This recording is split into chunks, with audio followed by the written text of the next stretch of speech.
कृष्ण भगवान की जय, श्रीमन नारायण भगवान की जय, श्रीमद् भागवत पुराण की जय। राधे राधे, जय श्री कृष्णा। आप सभी का दिन शुभ हो। भगवान श्री कृष्ण की कृपा आप पर और आपके परिवार पर सदा बनी रहे। आज की कथा में सुनिए नरकों की विभिन्न गतियों का वर्णन। इससे पहले की कथाएं भी आपने सुनी होंगी और आज की कथा को सुनने के लिए वीडियो को अंत तक जरूर देखिएगा। वीडियो पसंद आई तो वीडियो को लाइक करके कमेंट बॉक्स में जय श्री कृष्णा जरूर लिखिएगा। कथा आरंभ करते हैं। राजा परीक्षित ने पूछा, हे महर्षि, लोगों को जो ये ऊंची नीची गतियां प्राप्त होती हैं, उनमें इतनी विभिन्नता क्यों है? श्री सुखदेव जी ने कहा, हे राजन, कर्म करने वाले पुरुष सालिक, राजस और तामस 3 प्रकार के होते हैं तथा उनकी श्रद्धाओं में भी भेद रहता है और इस प्रकार स्वभाव और श्रद्धा के भेद से उनके कर्मों की गतियां भी भिन्न भिन्न होती हैं और न्यूनतम अधिकारी रूप से ये सभी गतियां सभी कर्ताओं को प्राप्त होती हैं। इसी प्रकार निषिद्ध कर्म रूप पाप करने वालों को भी उनकी श्रद्धा की असमानता के कारण समान फल नहीं मिलता। अतः अनादि अविद्या के वशीभूत होकर कामना पूर्वक किए हुए उन निषिद्ध कर्म की परिणाम में जो हजारों तरह की नार की गतियां करते हैं, उनका विस्तार से वर्णन करेंगे। ध्यान पूर्वक होकर सुनो। राजा परीक्षित ने पूछा कि हे भगवान, आप जिनका वर्णन करना चाहते हैं वे नरक इसी पृथ्वी के कोई देश विदेश से हैं अथवा त्रिलोकी से बाहर या फिर इसी के भीतर किसी जगह से हैं? सुखदेव जी ने कहा, राजन, वे त्रिलोकी के भीतर ही हैं तथा दक्षिण की ओर पृथ्वी से नीचे जल के ऊपर स्थित हैं और इस दिशा में अनिश्वात आदि पितृगण रहते हैं। वे अत्यंत एकाग्रता पूर्वक अपने वंशधरों के लिए मंगल कामना किया करते हैं। उस नरक लोक में सूर्य के पुत्र पितृराज भगवान यम अपने सेवकों के सहित रहते हैं तथा भगवान की आज्ञा का उल्लंघन न करते हुए अपने दूतों द्वारा वहां लाए हुए मृत प्राणियों को उनके दुष्कर्मों के अनुसार पाप का फल और दंड देते हैं। परीक्षित, कोई लोग नरकों को संख्या 21 बताते हैं।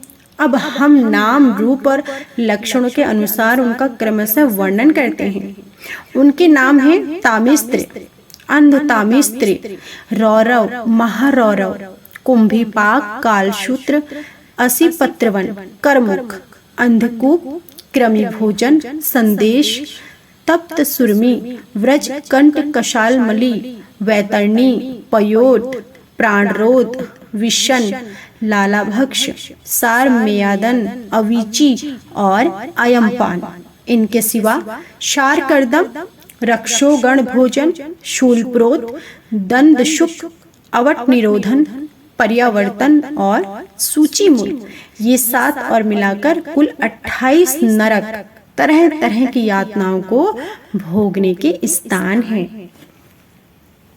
जो पुरुष दूसरों के धन, संतान अथवा स्त्रियों का हरण करता है, उसे अत्यंत भयानक यमदूत काल पाश में बांधकर बलात् तामिस्त्र नरक में गिरा देते हैं और उस अंधकारमय नरक में उसे अन्न जल न देना, डंडे लगाना, भय दिखलाना आदि अनेक प्रकार के उपायों से पीड़ित किया जाता है। इससे अत्यंत दुखी होकर वह एकाएक मूर्छित हो जाता है।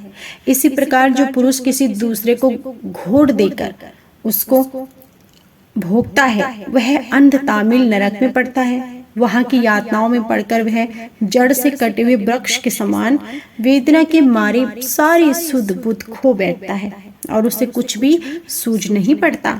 इसी से इस नरक को अंधतामिस्त्र कहते हैं।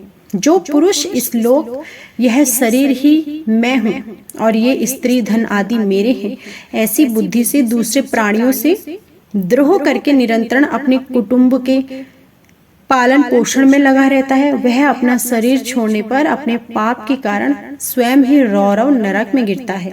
इस लोक में उसने जिन जीवों को जिस प्रकार कष्ट पहुंचाया है, परलोक में यम यातना का समय आने पर वे जीव रूरू होकर उसी प्रकार कष्ट पहुंचाते हैं।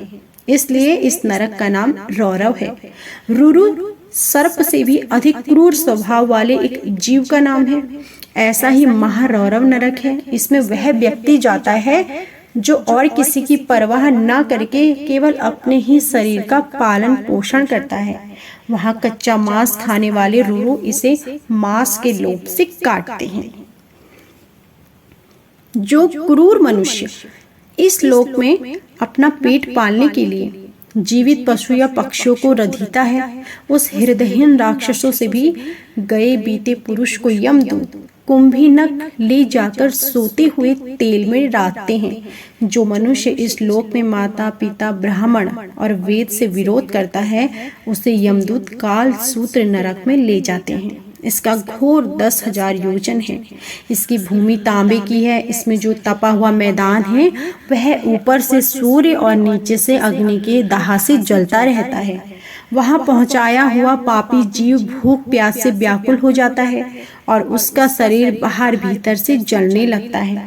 उसकी बेचैनी यहाँ तक बढ़ती है कि वह कभी बैठता है, कभी लेटता है, कभी छटपटाने लगता है तो कभी खड़ा होता है और इधर उधर दौड़ने लगता है। इस प्रकार उस नर पशु के शरीर में जितने रोम होते हैं उतने ही 1000 वर्ष तक उसकी यह दुर्गति होती रहती है।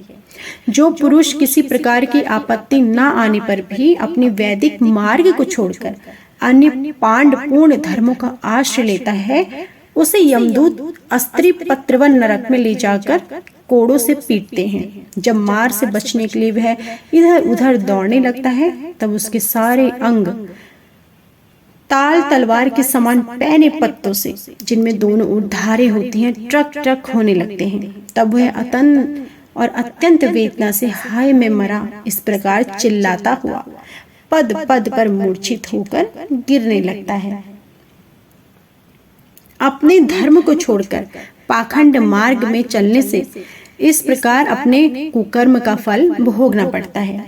इस लोग जो पुरुष राजा या राजकर्मचारी होकर किसी निरपराध मनुष्य को दंड देता है अथवा ब्राह्मण को शरीर दंड देता है, वह महापापी मरकर सुख रुकमुख नरक में गिरता है। सुकरमुख नरक में गिरने से महाबली यमदूत उसके अंगों को कुचलते हैं। तब वह कोलू में पेरे जाते हुए गन्नों के समान पीड़ित होकर, जिस प्रकार इस लोक में उसके सताई द्वारा निरपराध प्राणी चिल्लाते हैं, उसी प्रकार वह भी ऊंचे स्वर से चिल्लाता और कभी मूर्छित होता है। वह उनसे द्रोह करने के कारण अंधकूप नरक में गिरते हैं, क्योंकि स्वयं भगवान ही रक्तपान आदि की वृत्ति बनाती है और उन्हें उसके कारण दूसरों को कष्ट पहुंचाने का ज्ञान भी नहीं है।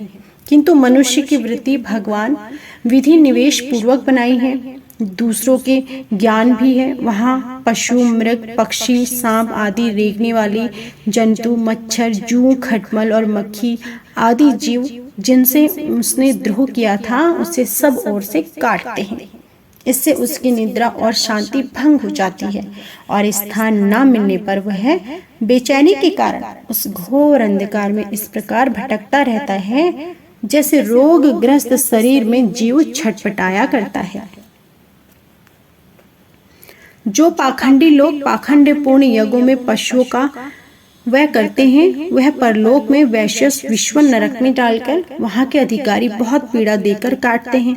जो द्विज कामातुर होकर अपनी स्वर्णा भार्या को वीरपान कराता है, उस पापी को मरने के बाद यमदूत वीर की नदी में डालकर वीर पिलाते हैं।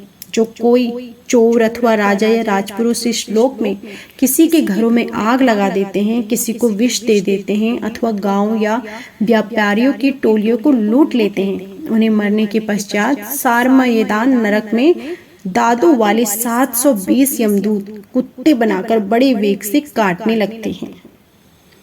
व्यापार में अथवा दान के समय किसी भी तरह जो झूठ बोलता है, वह मरने पर आधार शून्य अविचमान नरक में पड़ता है।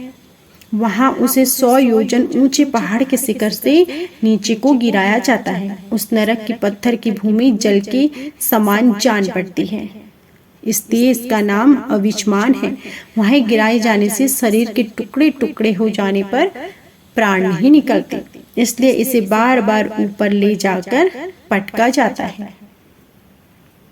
जो पुरुष इस लोक में नर मेधा आदि के द्वारा भैरव, यक्ष, राक्षस आदि का यजन करते हैं और जो स्त्रियां पशुओं के समान पुरुषों को खा जाती हैं, उन्हें वे पशुओं की तरह मारे हुए पुरुष यमलोक में राक्षस होकर तरह तरह की यातनाएं देते हैं और रक्षोगण भोजन नामक नरक में कषायों के समान कुल्हाड़ी से काटकर उसका लोह पीते हैं। उसी प्रकार उनका रक्तपान करते हैं और आनंदित होकर नाचने गाने लगते हैं। जो सभी अपने प्राणों को रखना चाहते हैं, सभी के गांव के निरपराध जीवों को जो अपने प्राणों की तरह रखते हैं, उपायों से फुसलाकर अपने पास बुलाते हैं और फिर उन्हें कांटे से बेधकर या रस्सी से बांधकर खिलवाड़ करते हैं, तरह तरह की पीड़ाएं देते हैं। उन्हें भी मरने के पश्चात यम यातनाओं के समय सूल प्रोत नामक नरक में सूलों से बांधा जाता है। तीखी चोंचों वाले नरक के भयानक पक्षी उन्हें नोचने लगते हैं। अपने किए हुए सारे पाप याद आ जाते हैं। इन धर्म और अधर्म दोनों से विलक्षण जो निवृत्ति मार्ग है, उसका तो पहले द्वितीय स्कंद में ही वर्णन हो चुका है। पुराणों में जिसका 14 भुवन के रूप में वर्णन है, वह ब्रह्मांड कोश। इतना ही है, यह साक्षात परम पुरुष श्री नारायण का अपनी माया के गुणों से युक्त अत्यंत स्थूल स्वरूप है। इसका वर्णन मैंने तुम्हें सुना दिया। परमात्मा भगवान का उपनिषदों में वर्णन निर्गुण, यद्यपि मन बुद्धि पहुंच के बाहर है, तो भी जो पुरुष इस स्थूल रूप का वर्णन आदर पूर्वक पढ़ता है, सुनता है अथवा सुनाता है, उसकी बुद्धि श्रद्धा और भक्ति के कारण शुद्ध हो जाती है और वह उस सूक्ष्म रूप का अनुभव कर सकता है।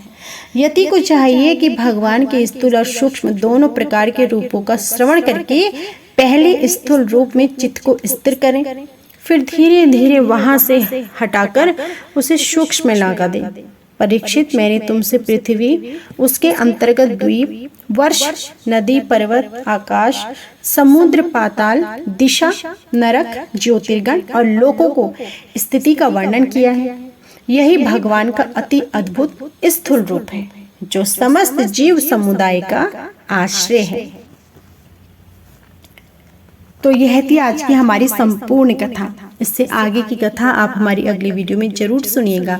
आज की कथा पसंद आई हो तो प्लीज वीडियो को लाइक जरूर कीजिएगा। कमेंट बॉक्स में जय श्री हरि जरूर लिखिएगा। जय श्री हरि।